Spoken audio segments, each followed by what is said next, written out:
Welcome to my world history notes, where I read from the book I wrote to teach homeschoolers world history. A Bible believer looks at world history. It's a survey, doesn't go deep into subjects, but less talks about things that you should know about to be conversant in world history and much, much more. Certainly deeper into those topics you're interested in. You can find my book on lulu.com, amazon.com, or at the Bible Baptist bookstore. And if it's from the perspective of a Bible believer, one Bible believer. Um, if you're not going to like my conclusions, you may be offended by some of them, but you should at least know that's okay. You should at least know about the topics. If you study on your own, have your own conclusions, that's great. That means you're thinking and you're studying on your own. That's what I want.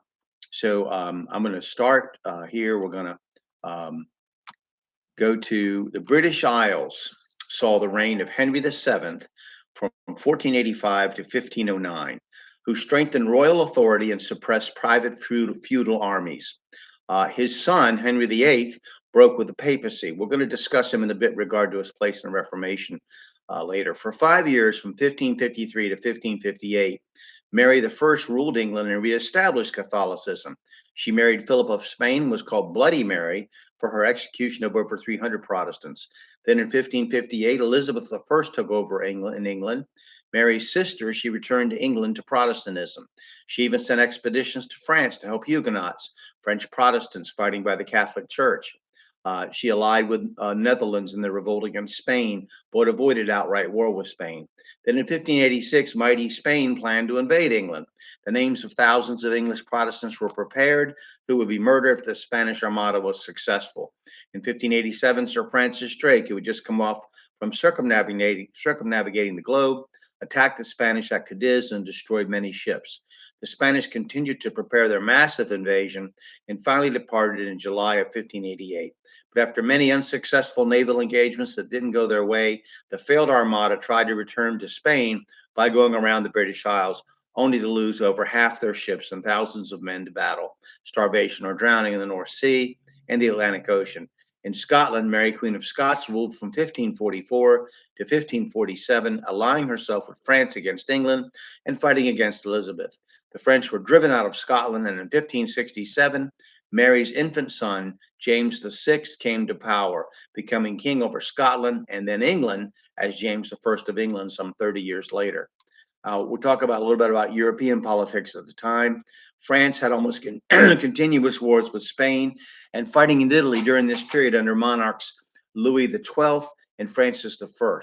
As I mentioned before, the Holy Roman Emperor of Germany was also King of Spain, Charles V, Charles I of Spain. He fought several wars with Francis I of France. The wars of religion took place between 1560 and 1598. Huguenot or French Protestant leaders fought against the Catholic establishment, finally marked by the ascendancy of Henry of Navarre, a Protestant who eventually returned to the Catholic Church. Germany saw a Knights' War, a Peasants' War, and the collapse of the powerful Teutonic Knights when their Grand Master turned Protestant. During this period of time in the 1500s, Poland became firmly united with Lithuania, and Poland became one of the great powers of Europe. Bohemia and Hungary were combined under a single ruler for most of the period. However, Louis II was defeated by the Turks at the disastrous Battle of Mohacs. Ferdinand of Habsburg paid tribute to the Turkish Sultan. Russia saw the Grand Duchy of Moscow transformed into the Russian Empire in the 1500s. Under Basil III and Ivan IV, also known as Ivan the Terrible, this great new Slavic empire was almost constantly at war with its neighbors. These wars were caused partly by a lack of natural geographic barriers on the vast flatlands of Eastern Europe, and partly by the Russians' desire for an outlet to the sea. Russia's westward expansion was halted by the Poles and the Swedes, but was successful to the east over the Mongols and Tartars. Finally, this was also the era of the Ottoman Empire's greatest glory. In a brief reign, Sultan Selim I nearly doubled the empire's size with victories over the Persians and the Egyptian Mamelukes. Selim's better known son, Suleiman the Magnificent, was a military genius. He was the most powerful ruler anywhere in that century. His long reign coincided with Francis I of France, Charles V of the Holy Roman Empire in Spain, and Henry VIII of England. Suleiman conquered most of Hungary and nearly captured Vienna, Austria. His great admiral, Khair ad-Din Barbarossa made him dominant over the coast of North Africa. Victories over Persia resulted in his conquest of Armenia. The Black Sea became a Turkish lake. Europe was saved from outright conquest by the division of his strength in attacking Persia. 60 years after his death, the long, slow decline of the Ottoman Empire began with a naval defeat at the Battle of Lepanto by Don Juan of Austria.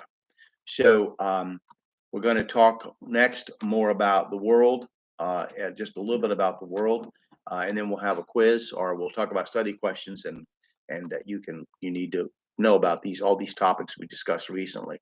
So that's all I'm going to talk about right now, and I thank you for listening and watching. I hope you'll study topics that interest you. Have a conclusion and opinion about world history you've developed from studying it. Thank you.